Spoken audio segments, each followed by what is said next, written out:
est aujourd'hui présent pour assister à la soutenance de doctorat 3e cycle en physique de mademoiselle Boualek Cheima. L'intitulé de la thèse est l'étude ab initio des propriétés des perovskites simples et doubles à base de rubédium. Le travail a été assisté et encadré par le professeur Mdo Ratman de l'université de Guelma et examiné par les professeurs Maraji Hossein de l'université de Naba et Yahya Hakima de l'université de Guelma, présidé par moi-même, professeur Chitibi de Guelma. Et on sait que monsieur le professeur Bazi s'est excusé pour une dernière urgence. Alors, mademoiselle Boualek, vous avez le temps nécessaire pour exposer l'essentiel de vos travaux. Bon courage, allez-y. Bonjour à tous et bienvenue à la soutenance de ma thèse de doctorat. Madame la Présidente, Messieurs les membres des jurys, chers invités, avant de vous présenter l'essentiel de mes travaux de recherche, permettez-moi d'exprimer devant vous ma profonde gratitude à mon directeur de thèse, Monsieur le professeur Athman Medour, pour son soutien et si précieux conseil, ainsi que membre du jury pour avoir accepté de balayer son modeste travail de recherche.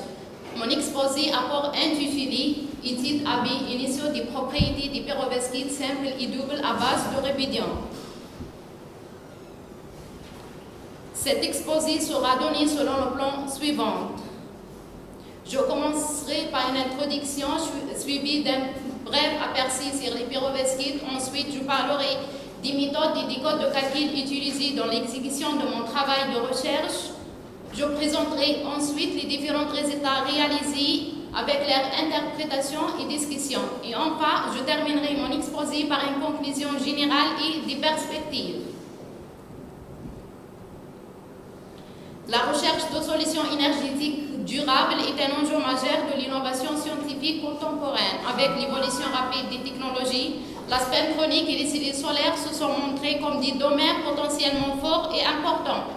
La spectronique est basée sur l'exploitation simultanée du spin et de la charge d'électrons, permet le développement des dispositifs plus rapides, plus économiques en énergie et mieux adaptés au stockage et au traitement de l'information. Les cellules solaires, quant à elles, offrent une réponse durable aux défis environnementaux en convertissant la lumière en électricité, constituant ainsi une source d'énergie propre, renouvelable et durable. Parmi les matériaux innovants explorés dans ce domaine, les perovskites suscitent un intérêt croissant en raison de leurs propriétés exceptionnelles. Le terme perovskite désigne l'ensemble des oxydes cristallins répondant à la formule chimique AbO3. Le premier composé identifié appartenant de cette famille est le titane de calcium CaTiO3 de structure cubique simple. Ces composés ternaires adoptent une structure générique AbX3. OA est un cation de grande taille, souvent un élément alcaline ou terre rare. B est un cation de plus petite taille, généralement un métal de transition ou un métal noble. X est un anion, souvent d'un atome d'oxygène ou d'halogène. On distingue deux types de perovskites. Les perovskites simples de formule AbX3 avec un seul type d'atome sur les sites A et B. Les doubles perovskites de formule A2BP'(X6) où deux cations différentes occupent la position B et B'.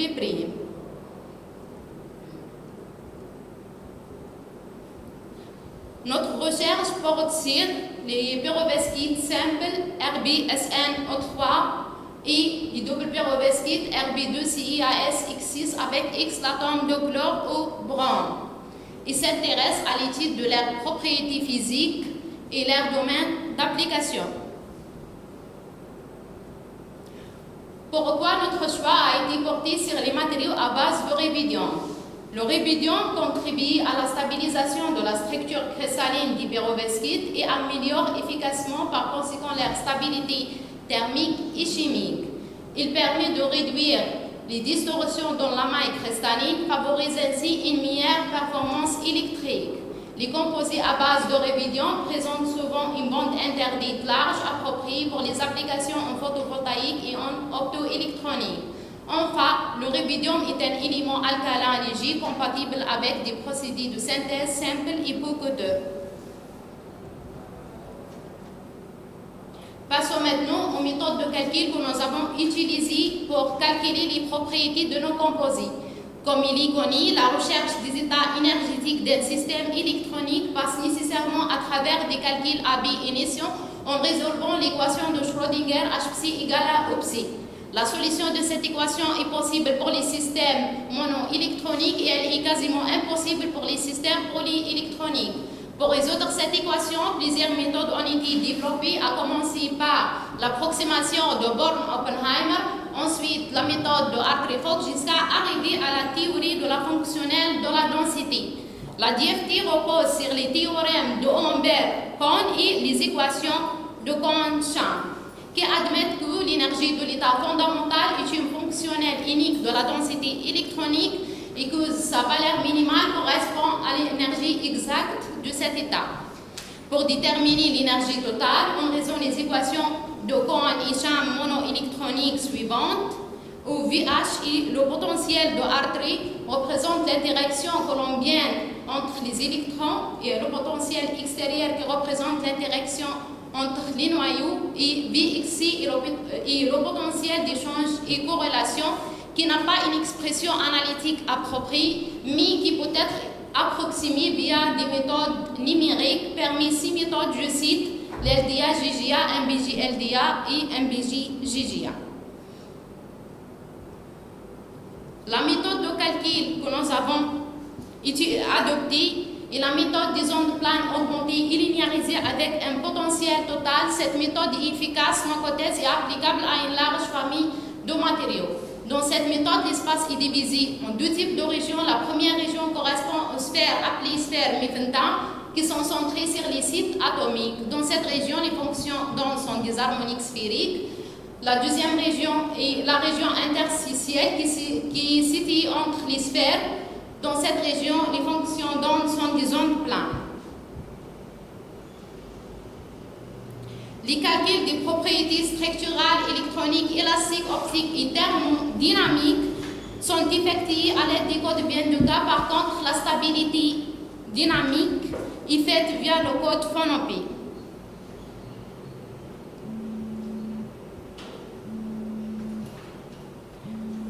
Je passe maintenant à la partie essentielle de mon travail qui s'intitule Résultats et discussions. Cette section est divisée en deux parties. La première partie porte sur l'investigation des propriétés du composé perovskite RbSnO3 et la seconde traite les fils de la pression sur les propriétés des doubles perovskites halogéniques Rb2CiAsX6 avec X l'atome de chlore au bronze. Nous commençons par présenter les résultats qui concernent le composé RbSnO3. Ce slide présente les courbes exprimant la variation de l'énergie totale du composé RbSnO3 en fonction du volume.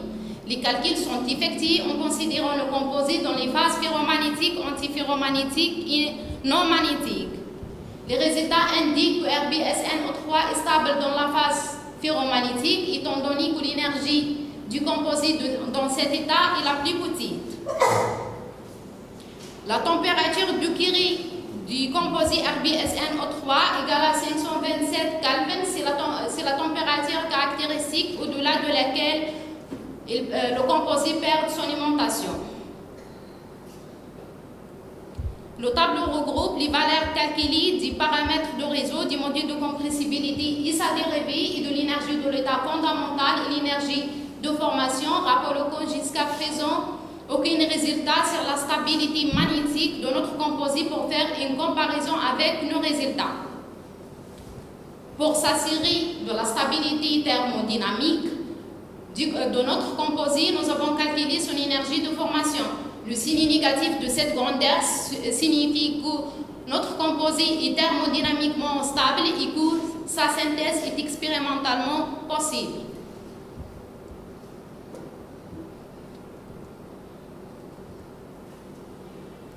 Ce slide présente à la fois l'étude de la stabilité dynamique et de la stabilité mécanique de RbSnO3.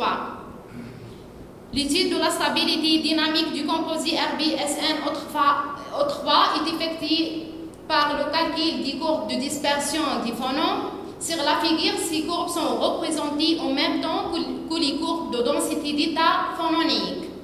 Nous notons que toutes les fréquences sont positives, indiquant la stabilité dynamique du composite. Dans le tableau ci-contre sont reportées les valeurs calculées des constantes élastiques C11, C12 et C44 de RBSN O3. Ces valeurs vérifient les critères de stabilité de Born, confirmant la stabilité mécanique du composite.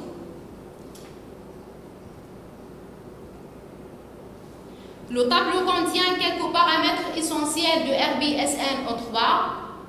Ces paramètres sont liés à l'anisotropie et au comportement mécanique du composite. Concernant l'anisotropie, le facteur de A qui est inférieur à l'unité indique que RBSN O3 est anisotrope.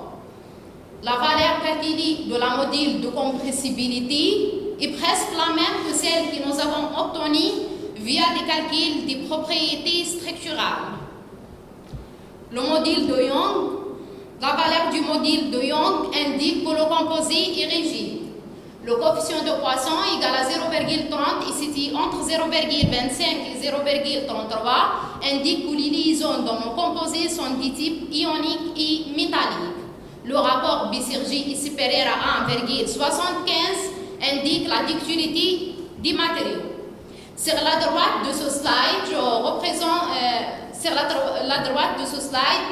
on a la représentation 3D des modules B, J et O.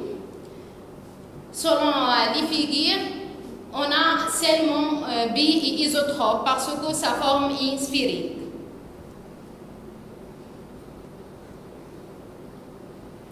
Passons maintenant aux propriétés électroniques et commençons par les structures de bande.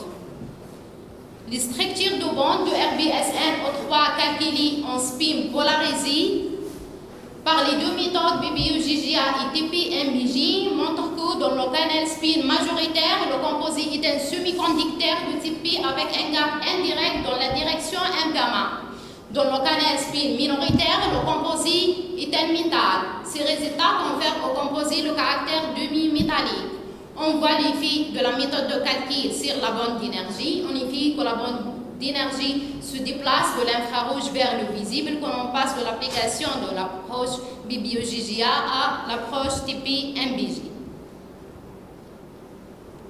Les valeurs de la bande interdite et des gaps demi-métalliques du composite RBSN O3 sont indiquées dans le tableau. Une nette amélioration est observée lorsqu'on passe de l'approximation BBU-GGA à l'approximation TP-MBJ. Rappelons que le gap demi-métallique défini au bas de ce slide, c'est une importante caractéristique au point de vue application en spintronique.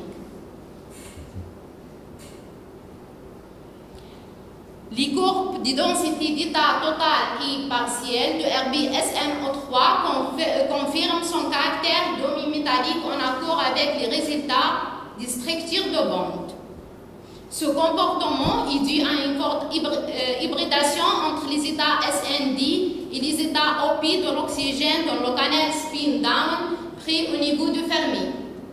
La symétrie des états P de l'oxygène entre les deux canaux de spin induit un moment magnétique non nul. Il est à l'origine des caractères ferromagnétiques du composite.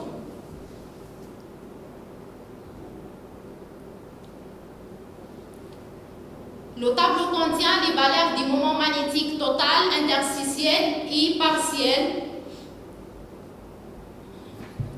On a noté un moment magnétique total égal à 1 magnéto de Bohr, affirmant la nature demi-métallique de notre composite. Il provient majoritairement des états P de l'oxygène présents au voisinage du niveau de Fermi et de l'espace interstitiel, en plus de faibles contributions dues aux atomes Rb et Sn.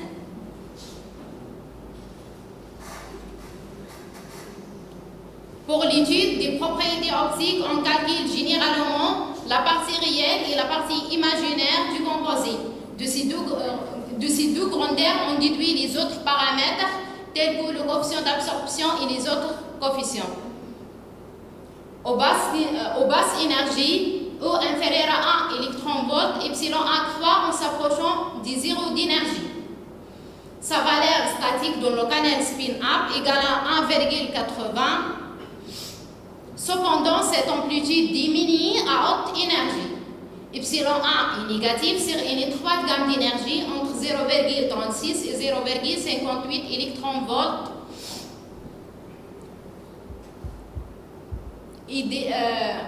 Indique le comportement métallique du composite et son pouvoir à réfléchir la lumière incidente.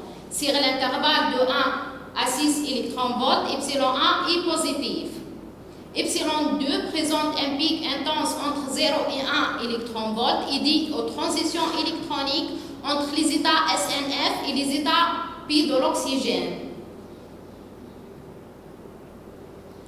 Le coefficient d'absorption présente un pic dans l'infrarouge, deux pics apparaissant dans la région du visible, ainsi qu'une forte absorption dans la région ultraviolette.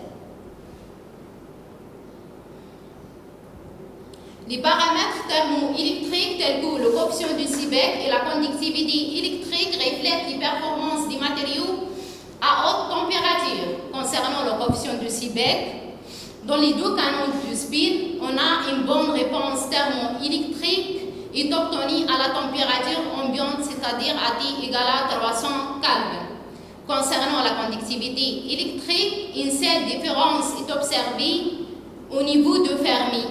La réponse thermoélectrique est plus importante dans le canal spin-down.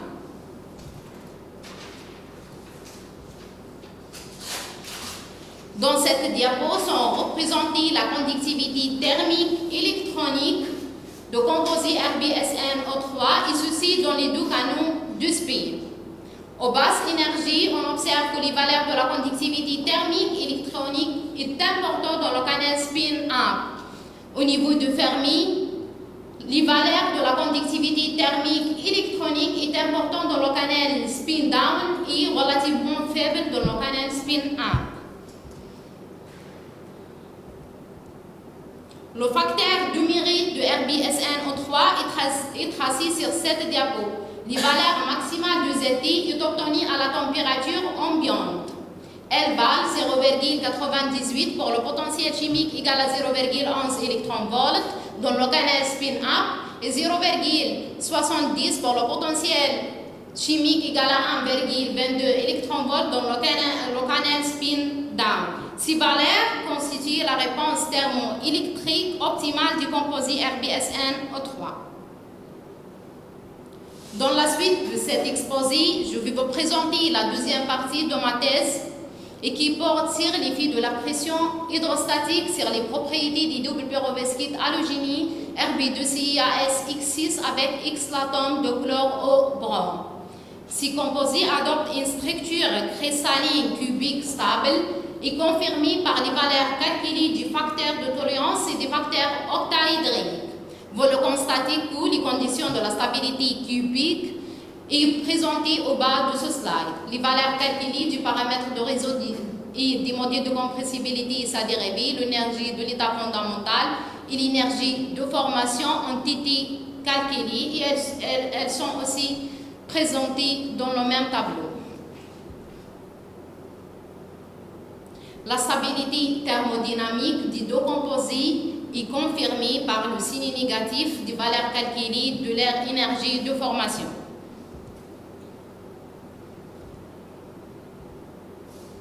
Sur la droite de ce slide sont représentées les courbes dans l'énergie totale en fonction du volume des deux composés perovskites.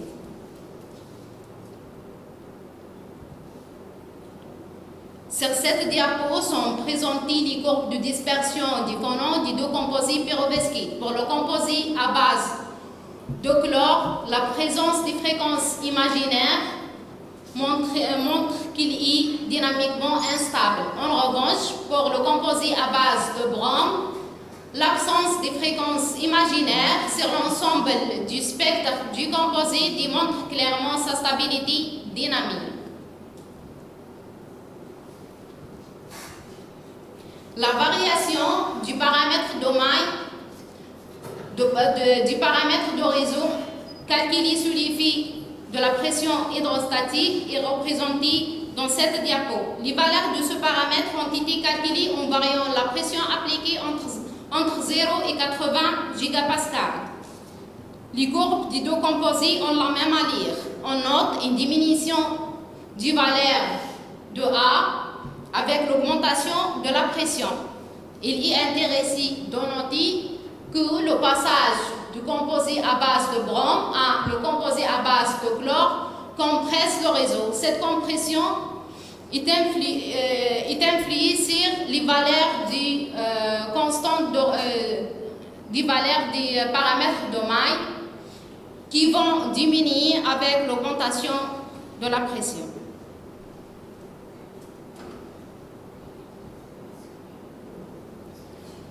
Le tableau présente les constantes élastiques C11, C12 et C44 des deux composés pyrovesquites calculés à différentes valeurs de la pression.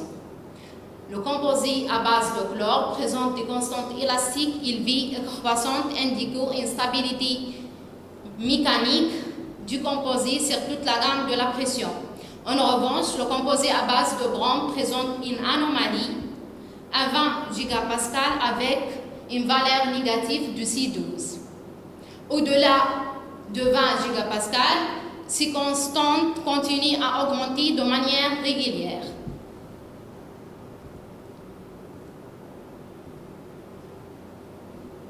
Cette diapo contient un histogramme interprétant la variation du facteur d'anisotropie des deux composés pyrovesquites en fonction de la pression hydrostatique. Les deux composés présentent une forte anisotropie. L'anisotropie diminue avec l'augmentation de la pression. L'observation d'une anomalie concernant le composé à base de chlore à 60 gigapascales.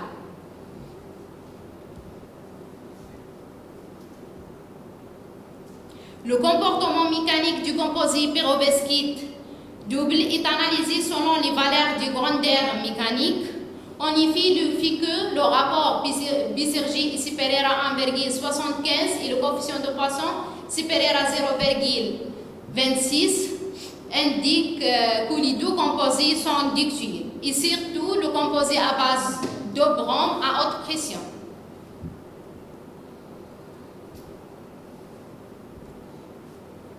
Cette diapo montre l'évolution du module BGIO des deux composés en fonction de la pression hydrostatique. Nous constatons ce qui suit. Les modules BGIO augmentent avec l'augmentation de la pression et ceci est valable pour les deux composés, indiquant leur durcissement. Les deux composés deviennent plus rigides et moins compressibles. Passons maintenant aux propriétés électroniques du composé double pyrovesquite. Sur cette diapo sont représentées les structures des bandes d'énergie de composés à base de chlore, calculées par les deux méthodes BBE-GGA et TP-MBG à pression ambiante, c'est-à-dire à pression nulle. L'analyse de ces courbes montre que le composé est un semi-conducteur de type P avec une bande interdite indirecte dans la direction XL. Une correction de 0,36 électronvolts est observée lorsqu'on applique l'approximation TP-MBG au lieu de l'approximation BBE-GGA. Les mêmes remarques sont faites sur le composé à base de brome. Une correction de la valeur de la bande interdite de 0,40 électronvolts lorsqu'on applique l'approche TP-MBG au lieu de l'approximation BBE-GGA. On voit aussi l'effet de l'élément substitut sur les structures de bande. On note une diminution de la valeur de la bande interdite quand on passe de composé à base de chlore à composé à base de brome de 0,27 électronvolts, indiquant l'effet de la taille de l'élément substitut sur les structures de bande. C'est une caractéristique des pyrovesquites doubles halogéniques. Sur cette diapo, sont présentées les bandes d'énergie du composé à base de chlore calculées à différentes valeurs de la pression. Pour le composé à base de chlore, on a noté le comportement semi-conducteur est préservé aux pressions 20, 40 et 60. Et la bande interdite reste indirecte dans la direction XL, mais avec des valeurs qui vont en diminuant. À P égale à 80 gigapascal, le composé devient un métal. Concernant le composé à base de brome, on a noté un semi-conducteur uniquement à pression égale à 20 gigapascal. Aux autres pressions, 40, 60 et 80, on a obtenu un métal. Nous allons maintenant présenter et analyser les courbes de densité d'état total et partiel des deux composés perovskite double halogénie. Sur cette diapo sont représentées les courbes de densité d'état partiel du composé à base de chlore calculées à différentes valeurs de la pression. Elles montrent que le maximum de la bande de valence est peuplé par les états CI3D, AS4P et CL3P. Que le minimum de la bande de conduction est majoritairement peuplé par les états AS4P, qu'au voisinage du niveau de Fermi, les états influents sont les états 3D CI du côté de la bande de valence et AS4P du côté de la bande de conduction, qui avec l'augmentation de la pression, la bande de conduction se rétrécit, imposant au composé l'adoption du comportement métallique à 80 gigapascal et un déplacement des états électroniques dans la bande de valence vers les basses énergies. Les mêmes remarques faites sur le composé, sur la courbe P-DOS des composés à base de chlore peuvent être faites sur la courbe P-DOS des composés à base de brome. Présentons maintenant les courbes de densité de charge électronique. Sur cette diapo, les courbes de densité de charge électronique du composé à base de chlore sont obtenues à pression nulle. L'analyse des courbes de densité de charge du composé indique une liaison ionique établie entre les atomes Rb et X atomes de chlore ou bien de brome, en raison de leur différence électronégativité. Un chevauchement de charge entre les atomes AS, CU et X toujours, et l'atome de chlore ou bien de brome, confirmant l'existence d'une liaison covalente. La liaison globale présente un caractère covalent polaire. C'est incluant des aspects ioniques et covalents. Sous l'effet de la pression hydrostatique, on observe que les contours de densité deviennent plus concentrés, traduisant une compression d'érosion cristalline. Les liaisons CICL et CIBR présentent un caractère covalent renforcé. Les interactions entre Rb et X restent principalement ioniques. L'atome d'arsenic participe davantage à la redistribution de la charge. Ces résultats mettent en évidence une évolution significative de la nature des liaisons sous l'effet de la pression. Les mêmes remarques sont faites concernant le composé à base de brome. Nous allons maintenant présenter les résultats de l'étude des propriétés optiques des composés effectuée sur un intervalle d'énergie entre 0 et 6 électronvolts. Sur cette diapo, je représente les parties réelles et imaginaires du deux composés en fonction de la pression hydrostatique. L'analyse de ces courbes fait ressortir ce qui suit. Epsilon 1 est positif sur une large gamme d'énergie. La constante d'électrique statique epsilon 1 de 0 augmente avec l'augmentation de la pression. Cette augmentation diminue la recombinaison des porteurs de charge et améliore par conséquent le rendement des cellules solaires.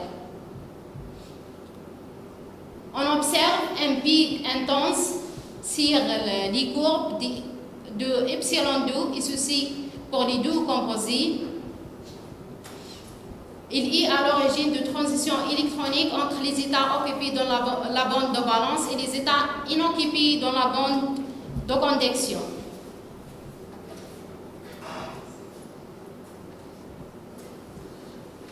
Sur cette diapo, je présente le coefficient d'absorption des deux composés calculé toujours entre 0 et 6 électronvolts et sous différentes valeurs de la pression hydrostatique. À pression nulle, les spectres d'absorption des deux composés ont des comportements différents. Ils présentent une absorption maximale dans la région ultraviolette et des pics d'absorption moins intenses dans la région dite visible. Avec l'augmentation de la pression, on observe que le spectre d'absorption s'élargit et subit un déplacement du côté de la région ultraviolette. Cette diapo montre les spectres de la conductivité optique des deux composés sous l'effet de la pression hydrostatique. Les courbes montrent un nombre important de pics sur l'ensemble des spectres. Sous l'effet de la pression, l'intensité des pics augmente dans la région du visible. Dans la région ultraviolette, les pics situés dans cette région subissent un déplacement vers les hautes énergies.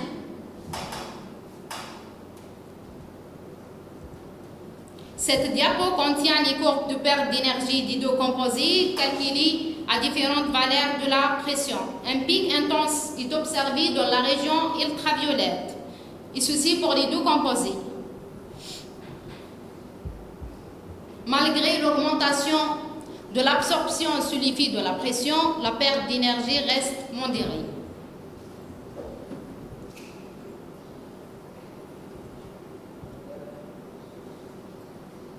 Finalement, cette thèse s'intéresse à l'étude des propriétés des pyrovesquites simples et doubles à l'aide de la méthode de calcul FPI-LAPIWI implémentée dans le code vient de cas. La première partie apporte sur l'étude des propriétés des pyrovesquites RBSNO3 et présente une stabilité mécanique et dynamique, un comportement demi-métallique ferromagnétique, un moment magnétique total égal à 1 magnétode de bord, une forte absorption dans la région des radiations ultraviolettes, une bonne performance thermoélectrique avec une valeur maximale de ZT de 0,98 à température ambiante. Ces caractéristiques indiquent que le composé RBSNO3 est un candidat promoteur pour des applications en spectre électronique, en thermoélectricité ainsi que dans les dispositifs optiques travaillant dans la région de la lumière ultraviolette. La deuxième partie porte sur l'effet de la pression hydrostatique sur les propriétés du double pyrovesquite Rb2CaSX6 avec X l'atome de chlore au brome. Il a été observé que la structure cubique du composé à base de chlore et à base de brome est conservée sous pression, bien que l'air constant de réseau diminue avec l'augmentation de la pression. Que le composé à base de chlore maintient une stabilité mécanique sous pression, tandis que le composé à base de brome devient instable à partir de 20 gigapascales. Une augmentation de la rigidité et de la ductilité sous pression plus prononcée pour le composé à base de brome. Une transition de l'état semi-conducteur vers l'état métallique pour certaines valeurs de la pression. Que les deux composés présentent une forte absorption dans la région visible du spectre solaire sous l'effet de la pression. Enfin, ces résultats mettent en évidence le potentiel des pyrovesquites à base de chlore et brome pour des applications dans les cellules solaires. Les perspectives liées à ce travail de thèse sont les suivantes. Étude de la dispersion dépendant des doubles pyrovesquites Rb2CaSX6 avec X atomes de chlore au brome en fonction de la pression pour chercher le domaine de leur stabilité. Étude de l'effet du dopage et du codopage du composé RBSNO3 et Rb2CaSX6 avec X atomes de chlore ou de brome avec des éléments de transition ou de terre rare sur leurs propriétés dans le but d'investiguer l'élargissement de leur champ d'application. Enfin, nous projetons de calculer les propriétés de nos composés à 2 dimensions et de comparer les résultats avec ceux obtenus à 3 dimensions. Merci pour votre attention.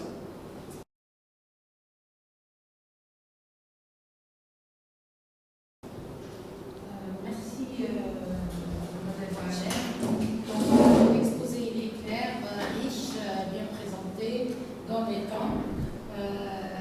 Néanmoins, on a toujours une curiosité pour apprécier encore plus et comprendre et répondre à cette curiosité. Donc, je vais donner la parole aux membres du jury pour éclaircir sessions. Et je commence par notre invité, professeur Malaj de l'Université de Annaba. Merci madame. Je vous remercie pour l'invité. Merci à tous les professeurs pour son invitation à ce jour-là. Je remercie mademoiselle Sheila pour son travail. Vous avez bien présenté votre travail et ça montre que vous plaisez votre travail. Et je considère la rédaction de la thèse la contrainte de votre l'élève cette année. Donc votre travail a été bien, donc votre manuscrit bien rédigé. Vous avez bien présenté votre travail, des explications claires, importantes, vous avez bien expliqué, néanmoins, les insuffisants. Donc, vous avez étudié le matériau de Rosquet, donc simple et tout. Pour le SCAT, vous avez introduit la pression. Donc, d'une manière générale, votre situation bien analysée. Néanmoins, il y a des choses, par exemple, il ne suffit pas de dire que ça augmente et ça diminue en fonction de ça, de la pression externe. Il faut bien expliquer la physique de la charge. Pourquoi en fonction de la pression, elle diminue, pourquoi elle augmente. Et puis aussi, en fonction du résultat, vous parlez des applications. Vous avez, en conclusion, vous avez dit que les applications de ces matériaux-là sont pour les cellules solaires, pour les dispositifs électroniques, auto-électroniques. Ça, en se basant sur le résultat, j'aurais aimé, durant l'analyse, par exemple, les propriétés optiques, par exemple, à ce moment-là, les résultats, dans les résultats, par exemple, en fonction des différents paramètres optiques que vous avez étudiés, vous dites, la section dit que ça peut être utile pour telle ou telle application. Pourquoi il est utile pour les cellules solaires, par exemple? Pourquoi il est utile pour les dispositifs électro-optiques? C'est en fonction des résultats. En fonction des propriétés optiques. Normalement, dans la partie des propriétés optiques, là où vous trouvez des résultats, vous expliquez, vous dites que c'est du. Ou quelquefois aussi, vous dites le gap est diminue en fonction de la pression. Oui. Pourquoi il diminue en fonction de la pression? Pourquoi? Le gap est diminue en fonction de la pression. Oui. Il y a une explication physique à ça. Puisque la pression compresse le réseau cristallin, cette compression diminue la valeur du paramètre de main. Lorsqu'on applique une pression, les atomes se rapprochent les uns des autres. Oui. Ça entraîne des interactions ou non. Et l'augmentation des interactions introduit des élargissements des bandes. C'est-à-dire que la bande s'élargit quand ils se rapprochent, quand il y a une diminution du gap. D'ailleurs, dans votre travail, à une certaine pression, il devient pratiquement conducteur, métal. Donc il diminue, égale 0. Le changement des bandes. Donc c'est ça, j'aimerais bien, par exemple, peut-être de temps en temps, vous expliquer ça physiquement. Il ne suffit pas de dire qu'elle augmente et diminue. D'accord? Alors, donc, et ça n'influe pas sur l'importance de votre résultat. Excellent. J'ai quelques remarques. Donc, le facteur de tolérance pour le QB. Vous avez dit dans votre que vous dites entre 0,7 C'est le matériau est cubique. Perovskite C'est simple pas 0,8 et 1, pas 0,07. entre 0,7 et 1,1. 7. Oui, 0,7. Il y a une référence dans ma thèse. Voilà, les conditions de Les doubles 0,8. non, pour les perovskites simples, on a un seul facteur pour vérifier la stabilité de la structure cubique. Pour les perovskites simples, le facteur d'anisotropie devient situé entre 0,7 et 1,1. Par contre, pour les doubles perovskites, on a deux facteurs pour vérifier la stabilité de la structure cubique. On a le facteur de tolérance et on a le facteur octaédrique. هي التوليرانس كيف عندنا اوكتايدريك زايد على البيروفسكيت سام ما نحسبوش باللي بيروفسكيت سام. Donc, la formule تاع l'énergie de formation. C'est clair. Oui.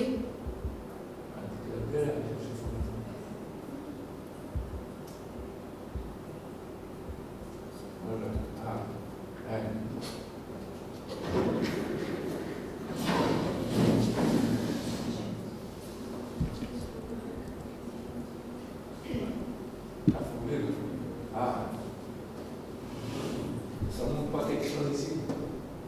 Divisé par 4 par le nombre de. Enfin, je ne sais pas, en connaissance, l'énergie de formation, c'est l'énergie du composé, moins les énergies des atomes. Ça a les atomes. On peut, pour se penser à la structure, qu'est-ce que c'est ça? L'énergie des atomes. RB ou SR. Dans le code vient de cas, il y a un fichier qui contient toutes les énergies. L'énergie du composé, oui. L'énergie output ST, qui fait les énergies de le composé total et partiel. L'output du code vient de cas. Je ne sais pas s'ils sont d'accord avec moi. L'énergie de formation, de la cohésion, c'est des atomes isolés. Ça, c'est en Berg. Il y a une énergie SR ou RBO dans leur structure.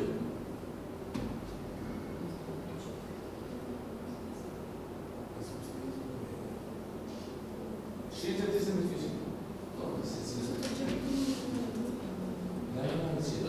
la formule de l'énergie de formation. En Berg, l'énergie de cohésion, c'est vrai.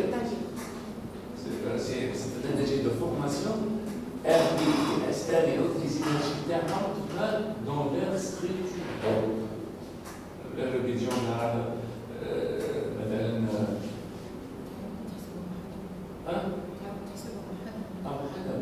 في الدراسه تاعو هكزاغونال ولا راهي صديق d'ailleurs في la formule تكون Berg, c'est ça dire Berg.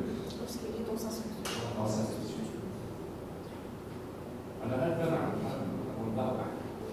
ou divisé par le nombre d'atomes n. Dans ce cas-là, c'est 4.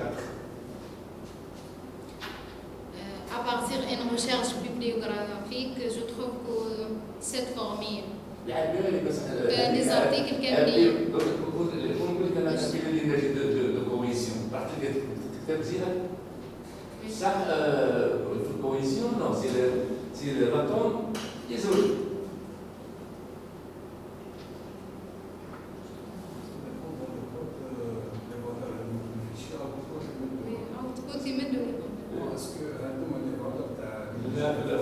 في الاوتبوت اللي بدك الانرجي تاع الاتوم واحد يسوي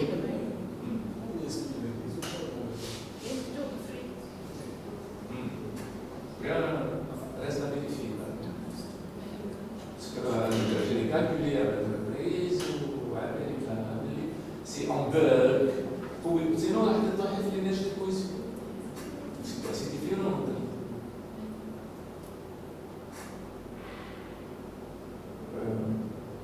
Enfin. Pour la thèse explique pour les cadences élastiques. C'est la thèse de matériaux d'après les critères, le matériau est stable. Quelle stabilité?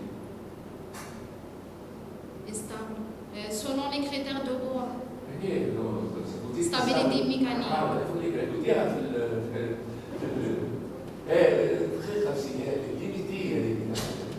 Quelle page?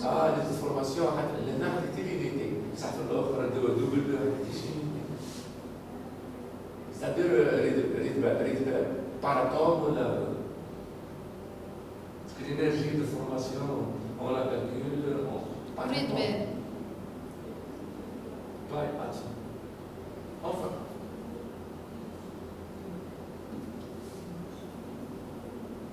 Merci, monsieur.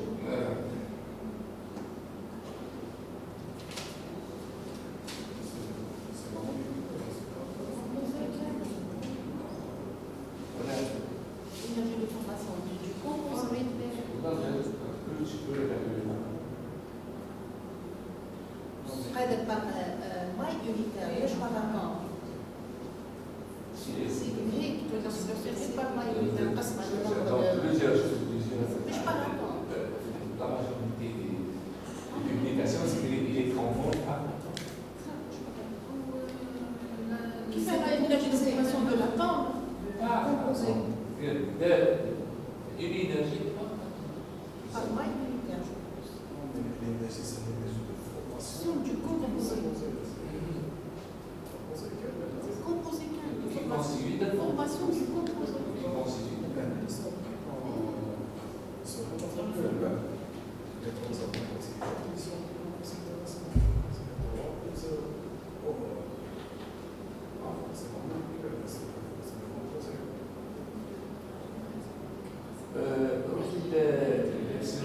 les propriétés optiques. Le premier composé, voilà. Comme ça.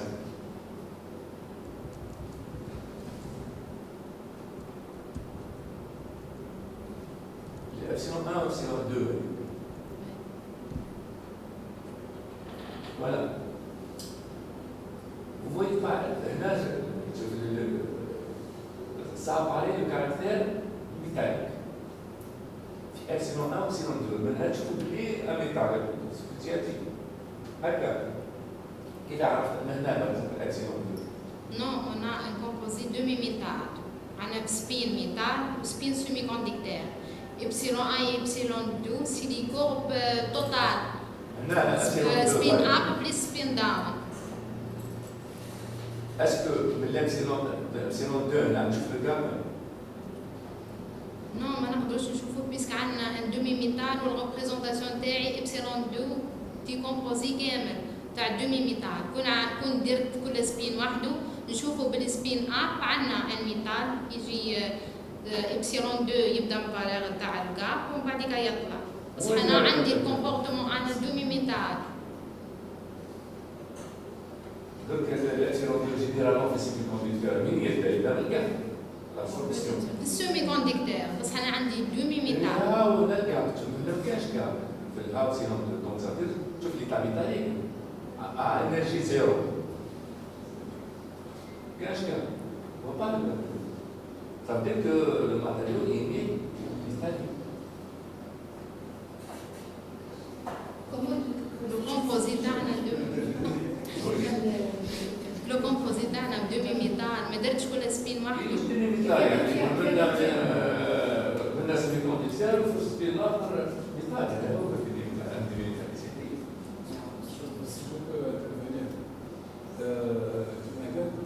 Maintenant, on a les deux composants. Parce que pour le semi-conducteur et pour le métal. Si on fait la séparation, on aura le même aspect. Le comportement à toute la synergie, c'est le métal. Par exemple, le semi-conducteur, mais quand tu ajoutes le métal, parce que le métal il va au-delà du gaz, il va des places d'énergie. كاش donc هذيك لاباتي التحتانيه كذا c'est le métal. Donc on voit pas le caractère du métallique là c'est l'état métallique. او جيست هذيك واش تفهم بالك بلي هنا بعد كيما تشوف هذيك تعرف ميتال وجا سيمي كونديكتور اي يطلع للكعب. l'aspect semi-conducteur. Non, il n'a pas séparé les deux. Il n'a pas calculé le epsilon 2 du semi-conducteur et le epsilon 2 du métal. Et c'est de rappel qu'il y a une formation de deux. C'est la conservation de deux. Dans le cas qui ne s'est pas été tu es obligé d'être oméga C, mais l'état métallique. Il faut même le composé semi-conducteur ou le composé métallique. Parce que l'oméga C va être l'état métallique. Oui, dans l'oméga C. Donc, c'est le cas métallique qui va comporter le code. Chaque état il est représenté par l'epsilon conducteur. L'epsilon conducteur avec le métal, il obéit au mode de deux.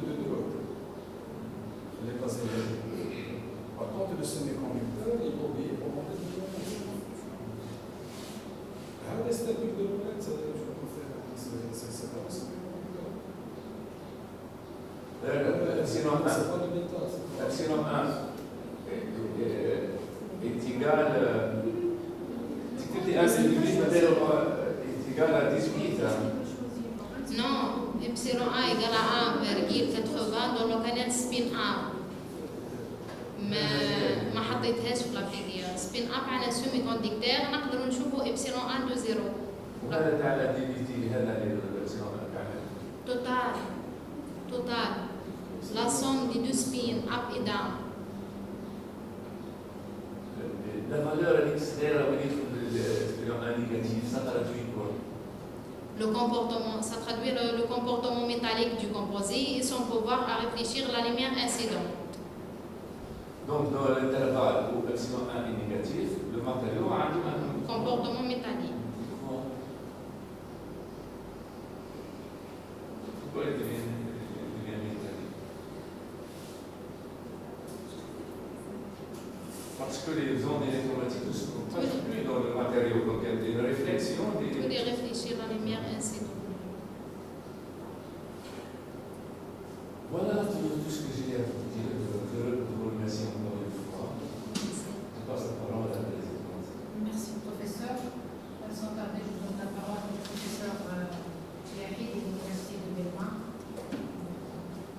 Merci, Madame la Présidente. Je tiens à remercier M. Boudol pour m'avoir laissé l'opportunité d'être examinateur de ce travail. Je remercie Mademoiselle Bouhaleb pour la clarté de son exposé, pour la richesse, son résultat, pour l'interprétation et tout. Je commence par des remarques sur le manuscrit. Je commence toujours par référence. Il faut écrire les références de la même manière. Alors, lorsque tu utilises le nom de l'auteur, soit tu les écris tous, soit le premier dans tout le manuscrit. Normalement, de même manière, APA. Ce n'est pas de la même manière, c'est chaque fois tu écris d'une manière différente. Tu dois suivre la même manière, même pour les adresses dont ici, soit tu les mets dans tous les numéros, soit pour les livres aussi. Pour la page 24, pour la page 24, la référence 21, elle est incomplète. Le manuscrit d'art.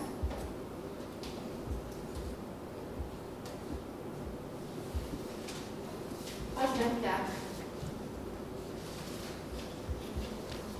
Le PDF, page 24.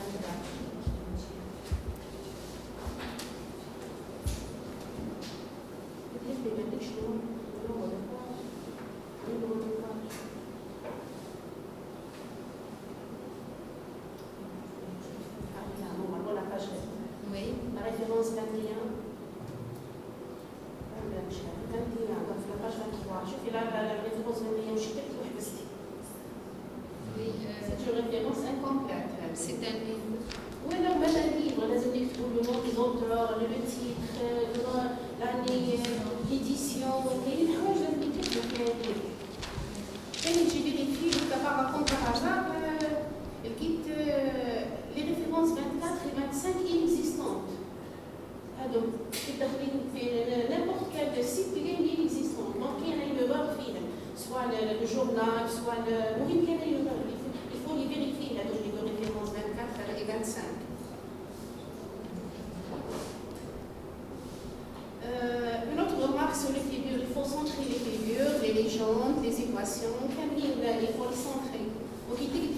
légende, décrivez la figure, décrivez le numéro de la figure, 2 points, décrivez la légende. La même chose pour le tableau. Tableau, numéro du tableau, 2 points et tu écris la légende.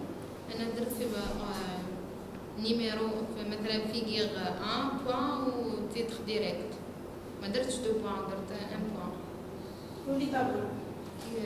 كيف المهم il faut centrer les درتهم لي ميم.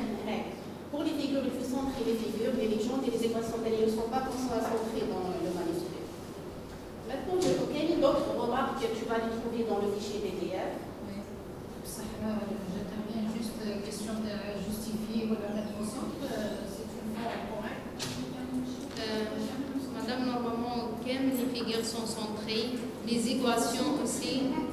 Oui, j'ai centré toutes les figures, Oui, j'ai trouvé que les équations. c'est là les légendes. Tu vas les vérifier et tu vas trouver qu'elles ne sont pas centrées. Maintenant, je passe directement aux questions. Pour le premier composé, RB, SN, O3. Oui. Donc, tu as trouvé que le moment magnétique est principalement dû aux orbitales oxygène du Oui. OB. Est-ce qu'il y a une explication physique pour ça? Dans les composés, généralement, le premier composé RBSNO3 est un composé sans élément de transition. Mais il y a une caractéristique dans les pérovskites simples, des oxydes, surtout les oxydes, peuvent être magnétiques même en l'absence de l'élément de transition et toujours les étapes de l'oxygène. Pourquoi? C'est l'explication en physique que je demande. Pourquoi? C'était caractéristique, je ne sais pas pourquoi. Mais elle existe. Puisque dans la figure, puisqu'on a l'asymétrie des étapes de l'oxygène entre les deux canaux de spin induit un moment magnétique total non libre. C'est pas ça. C'est la forte hybridation qui existe entre les étapes Oui. OP et les autres éléments qui conduit Oui, des états OP et SNB. à la délocalisation des électrons. Donc, on a une polarisation de spin. On met la polarisation de spin et gère le moment magnétique. Oui. Donc, l'explication, elle se trouve dans les boucles de densité d'état. C'est la forte hybridation qui a conduit à l'existence de ce moment magnétique. Le premier, c'est expliqué dans la thèse. Oui, t'expliques. Le groupe de dispersion du phonon, l'exposant. Du premier composé.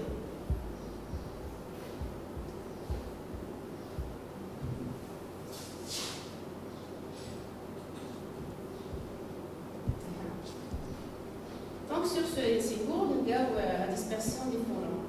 Est-ce que tu as dit les modes acoustiques et le mode optique?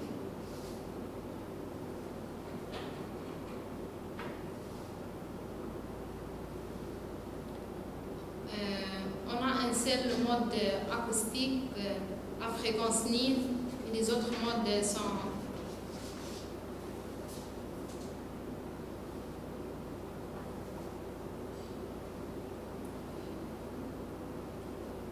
Comment peut-on faire la différence entre les branches acoustiques et les branches optiques? La courbe de dispersion de phonons. Les branches acoustiques normalement à fréquence nil. À fréquence nil. À fréquence nulle au point gamma. Au point gamma. عنا هذوك اللي يقيسوا في البوان gamma impressionné. D'après la figure. Le nombre terme il est fixe dans tous les matériaux. Le nombre terme d'après la figure. 2. Là. Je fais le son l'autre gamma.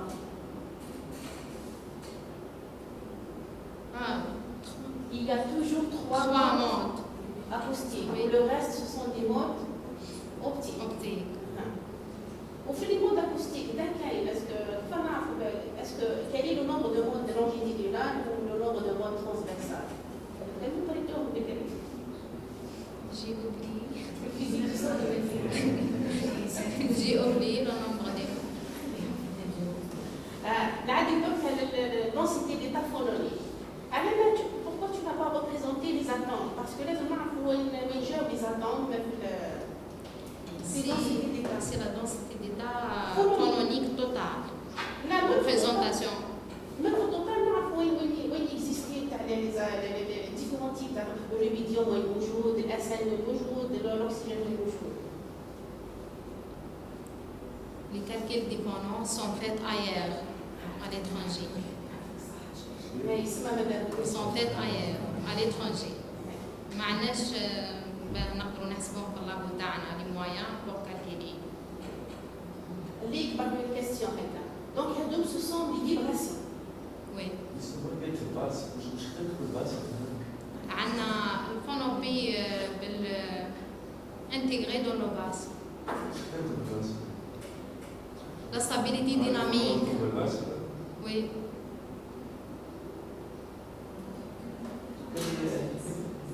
Donc il y a معلومة اللي يكبر. Donc les phonons ce sont des vibrations des atomes. D'après toi, في les bas fréquents من تحت لتحت وانت في les bas fréquents en général يلقاو مش petit atomes. Donc suivant les atomes lourds ou les atomes légers. ايه رايك؟ شكون اللي يجوا يلقاو من تحت؟ شكون اللي يلقاو من فوق؟ شكون هما اللي يهتزوا باهتزاز خفيف وشكون اللي يهتزوا بسرعه؟ هي الامبليتيود تاعهم تكون Normalement, il يجي خفيف ولا يجي خفيف وين يلقاو والثقيل وين يلقاو. لي زاتوم لو يلقاو من تحت من تحت الفيبراسيون ديال الامبليتيود يجي من تحت تكون صغيره ولي زاتوم اللي يجيو يلقاو من فوق. هذيك معلومه هذيك. Oui. Merci.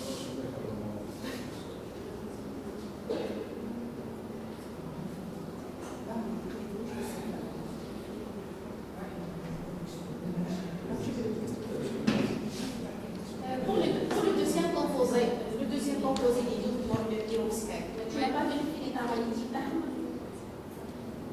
J'ai vérifié, j'ai calculé les courbes de l'énergie تاع الفيرو non magnétique et je trouve que la phase la plus stable est la phase non magnétique. ما حطيتهاش. Non, ما حطيتهاش. اسمها مش مانيتيك دونك. ما همش magnétique حطيت ديريكت. Les autres propriétés.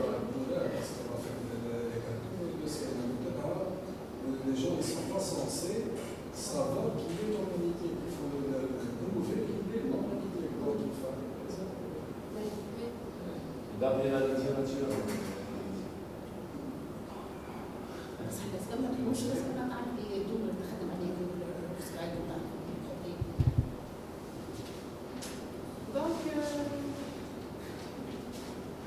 allez, donc merci pour les réponses. Madame la Présidente. Merci, professeur Yahid. Je prends la parole avant monsieur le directeur de thèse. Alors, donc, les remarques concernant le manuscrit sont faites sur la thèse, d'accord? Donc, vous avez les références, surtout les références. Il faut que Madame Yahid les revoie correctement. Vous avez la table des matières aussi qu'il faut revoir un petit peu les numéros, d'accord? Sinon, pour le reste, j'ai trouvé du plaisir à lire le manuscrit bien rédigé, sans faute, bien organisé, très, très fluide à lire. Moi, j'ai pas des questions de cours, j'ai quelques curiosités sur le travail, d'accord? Donc, concernant pour les propriétés optiques, vous avez dit que vous avez travaillé, donc vous avez calculé spin up, spin down, vous avez fait la somme. La somme. Oui. Je peux l'idée de la somme, c'est le code, mais vous l'idée de la Le somme. code est de la somme. Je ne sais pas, je ne sais pas, elle n'est pas beaucoup fiable. il fait les deux. Et il fait les deux. Pour le cas du métal, généralement, c'est le cas métallique qui va emporter le semi-conducteur. Alors que qui n'est pas spin up, spin down, on a le cas de spin up ou le cas de spin down. Séparément. Je ne sais pas. C'est le code. D'accord? Alors, donc, on a le deuxième, composé de المكان je crois c'est la littérature. الكومبوزي الاول كي بعثت انا الارتيكل كان ما يكزيستيش من بعديك خرج داروا لي تيب ديريكت في نون مانيتيك سون فيريفي ليتا لا بلي ستابل. انا عارفه يعني j'ai cherché j'ai pas trouvé de premier matériau. Concernant le deuxième matériau, le deuxième composé. Donc le deuxième composé, quelle est la littérature? Je dis tous des références. Oui, Madame, concernant le deuxième composé, il existe à pressionner. Nous avons l'objectif les filles de la pression sur les propriétés du double Birovetsky. Donc le X, l'article en 2024. Nous avons déjà fait une خدمة بس ما هيش publié. خرج déjà à pressionner mais tout ça c'est pour les filles à la pression parce que هو دار le bord دار le club ودار اليوم je pense. احنا كان الترافاي تاعنا من الاول نحسبوا ابريسيونيل هي سو ديفيرونت فالور دو لا بريسيون. لا احنا ديجا كان عندنا لي ريزولتا il existe مي لو ماتيريو خرج ابريسيونيل. Pourquoi vous avez choisi l'effet de la pression par exemple par rapport au dopage? Par rapport au dopage, deux situations. L'effet de la pression, l'effet de dopage. Ouais, la pression par rapport au dopage. Et toujours pour voir l'influence de la pression sur les structures de bande, sur les propriétés, pour élargir le domaine d'application et pouvoir. Le dopage, c'est pas la même chose. راح يمدنا نفس الشيء مي بس عنا درك عنا لي ماتريو تاعنا سون دوبل. عنا بوكو نومبر داتون باه نديرو دوباج ونديرو ان سوبرسيلي اللي تكون كبيره ودي كونسونطراسيون بلي فيبل كيما حابين ما نقدروش بيسك لو طون دو كالكيل يطول ياسر par rapport à la pression. Oui. Donc pour les valeurs de la pression, le domaine de l'électricité 0,80. Oui.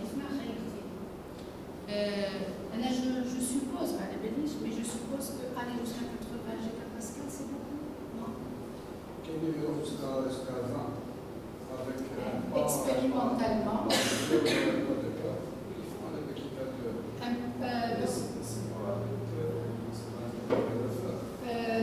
À partir parce que je suppose avec 20 gigapascal et rajouter négatif, je suppose peut-être qu'il y a une pression critique.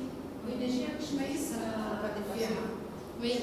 Ça fait des généralement, les hautes pressions, ça peut transiter vers notre structure.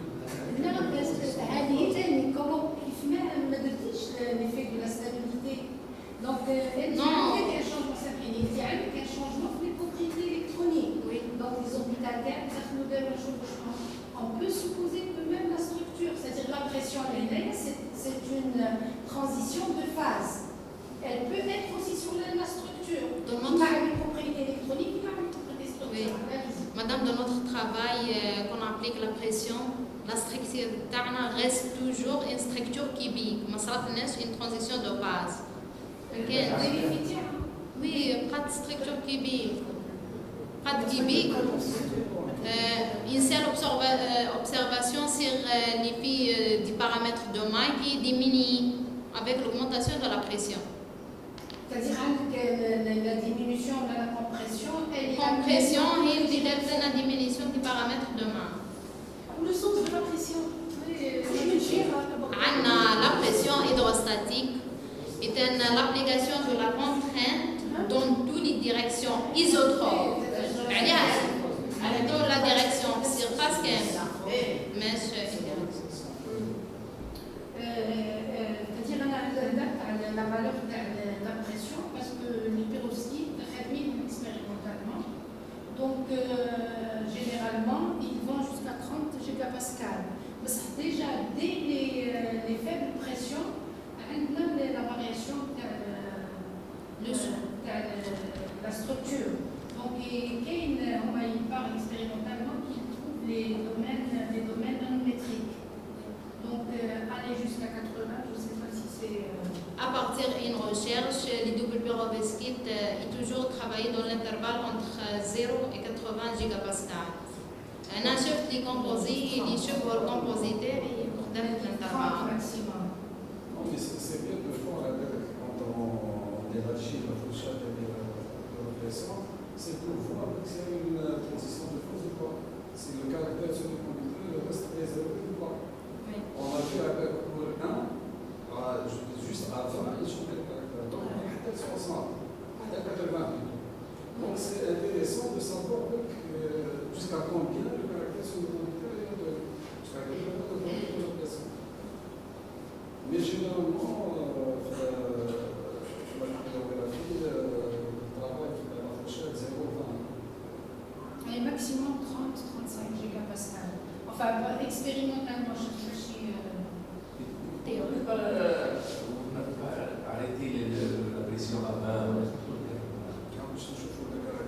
Caractère semi-conducteur, est-ce qu'il y a un changement? Oui, donc là, je pose la question. Qui m'a le composé à base de chlore, le comportement semi-conducteur est préservé aux pressions bas, 40 et 60. Au fil 80, même un métal. Par contre, pour le composé à base de bronze, on a seulement à pression bas un semi-conducteur et pour les autres pressions, on a un métal. C'est monsieur dans le changement. C'est un semi-conducteur ou c'est un métal? Il y a la pression, elle est le meilleur. Donc l'obtention du métal est-elle bénéfique pour le travail ou non? On a toujours l'importance d'un semi-conducteur, bien sûr, mais quand on applique la pression sur les bandes d'énergie, on trouve le semi-conducteur. Même le composé reste semi-conducteur en telle pression, on a la valeur de la bande interdite diminue avec l'augmentation de la pression. On a les semi-conducteurs, madame la valeur d'Anna diminue, cette diminution augmente la recombinaison du porteur de charge. Qui est augmentée dans la recombinaison, il réside le courant électrique qui est élevé. C'est une meilleure pour l'application des cellules solaires. J'ajoute ça. Les applications thermiques en termes d'élasticité. Parce que les pérovskites qui ont un faible gap sont sollicités dans le domaine. Pour les applications tellement utiles. Donc, les عندهم un gap faible. وعندهم un gap faible soit sous l'effet de la pression et de l'élément homogène. Quand on substitue le blanc, on va vers le bord méthaniel blanc, il y a une diminution du gap. D'accord. Donc on gagne en termes de qualité de matériaux, c'est-à-dire pour les applications en plus des autres applications, on a un gap de demi-détaillé, parce que aussi en spintronique,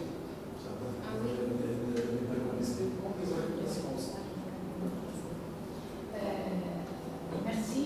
Donc, encore félicitations, Shaima. Et je donne la parole au directeur de thèse, que je m'excuse. C'est professeur émérite de Atman, donc il le mérite et il est émérite, donc je vous pose la parole. Merci beaucoup, Madame la Présidente. Avant de parler de Shaima de son travail, je voudrais bien, comme on a toujours l'habitude de le faire, de remercier nos collègues qui ont participé à cette thèse, à son enrichissement à travers le débat très fructueux. Je remercie le professeur Ménagé Passé de l'Université de l'Anna de nous avoir honoré par sa présence. On l'a toujours fait, je n'ai jamais dit. D'ailleurs, il me dit, Ahmed, tu peux me proposer sans demander mon avis. Je te remercie pour ça. C'est une confiance totale. Je te remercie pour ça. Et je remercie les collègues aussi, les professeurs Gaël, le professeur Chekiti, d'avoir accepté de participer à cette thèse. Donc, pour Shaima, le travail au début, il était, il faut le dire, il était limité juste au premier composé. Et ensuite, j'ai jugé que c'était insuffisant, qu'il fallait ajouter quelque chose de plus. C'est vrai qu'il y a eu l'idée elle a fait une recherche bibliographique sur les pérovskites halogénés. Et là, j'ai juste gardé ce qui n'a pas été fait. On travaille sur ça. Et le fait de l'impression sur les matériaux alimentaires, il faut être bénéfique. La chose qui est la plus importante, même quand on va jusqu'à 80 gigapascal, la structure qui est toujours très élevée. Ça, c'est rare sur les manipulations hydrostatiques. Donc, on suppose que le système cubique est derrière sur les surfaces là où le sol de l'impression.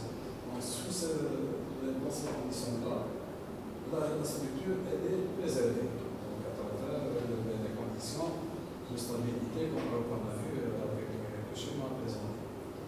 Là, je voulais bien revenir sur l'histoire de epsilon 1 et de epsilon 2. Généralement, même quand on lit dans la littérature, ils disent pour les dominateurs, on a fait directement le modèle de 2. Le modèle de 2 généralisé, parce qu'il contient les deux. C'est les deux. Le modèle de 2, c'est un cas particulier du modèle de Lorentz. Donc, quand on prend la formule de Lorentz, le modèle de Lorentz qui me donne le epsilon, je vais de l'énergie zéro spécifique.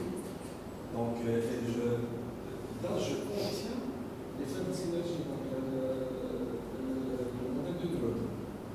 Donc, ce n'est pas la peine de les faire à part. Et on peut le voir.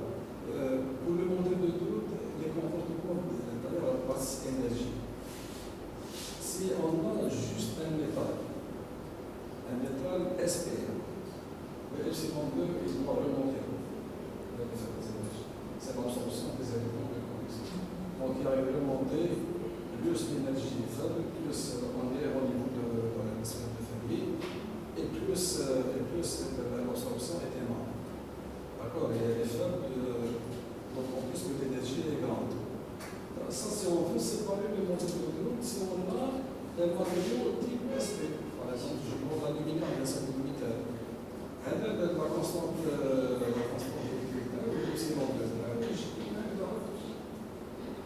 donc avec une forte absorption des faibles énergies. Donc ce qui est présenté maintenant, c'est avec les deux ensemble. Et on peut les séparer comme je le fais. On peut calculer le métal et le second métal. Donc il m'a attaqué la stade solaire concernant le gaz. On le voit pas. On ne peut pas le voir.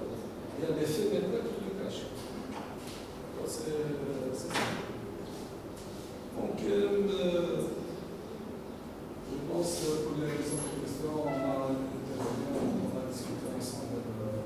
Donc, il me reste maintenant le merci Sheima.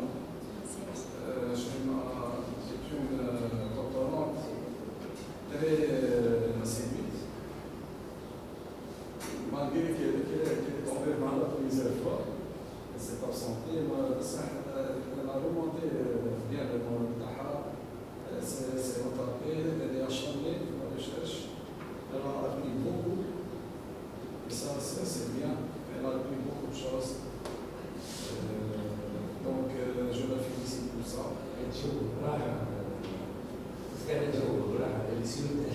Non, elle maîtrise ça. Dans les discussions, je la voyais avec un bon niveau. Elle est toujours là, présente. Je voudrais la remarque qu'elle ne concerne pas les prochaines. Le stade d'ailleurs, tout à l'heure, elle a posé la question sur les volants. C'est des choses élémentaires que tout le monde doit connaître. Mais je ne peux pas faire un calcul, mettre des figures et donner des interprétations, alors que je ne sais même pas qu'est-ce qui représente ces branches. Donc le minimum, c'est un amplitude. Et toi, c'est la physique de solide, une chaîne diatomique, d'accord, qui fait se calculer les fréquences acoustiques, etc. C'est connu. C'est connu. Il y a le comportement linéaire, justement, dans le problème acoustique. C'est parmi tout le développement limité dans l'oméga K, au voisinage de 0, le point de moins, entre le comportement linéaire, le oméga, en fonction de K, une droite. Donc, alors, il s'annule, la fréquence s'annule, le pôle avant. Encore. Donc, les trois branches acoustiques et tout le reste, parce qu'il y a une data, et donc il faut calculer le nombre d'atomes qu'on a, moins les trois branches acoustiques pour obtenir le nombre de branches optiques. Donc les branches optiques, bien sûr, ils sont situées à des énergies plus élevées que celles qui font des régulations d'infrarouge.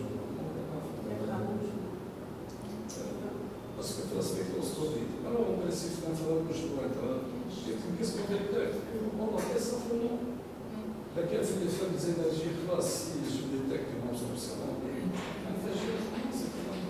Donc, les molécules qui font les masses, c'est des grosses molécules qu'on détecte les vibrations. Donc, plus la masse est grande, et plus l'énergie de vibration est faible. Donc, on détecte les grosses molécules de l'infrarouge. Et on utilise avec le rarement et l'infrarouge. Voilà, donc, je souhaite un avenir encore que celui que tu as maintenant. Nous avons quelque chose à faire pour bien sûr le recrutement, comme on a fait avec nos ex-doctorants. On a souhaité d'être recrutés. Il y a certains qui sont recrutés, d'autres qui tombent.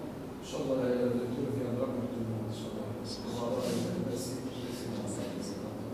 Merci, monsieur le professeur. Alors, encore félicitations.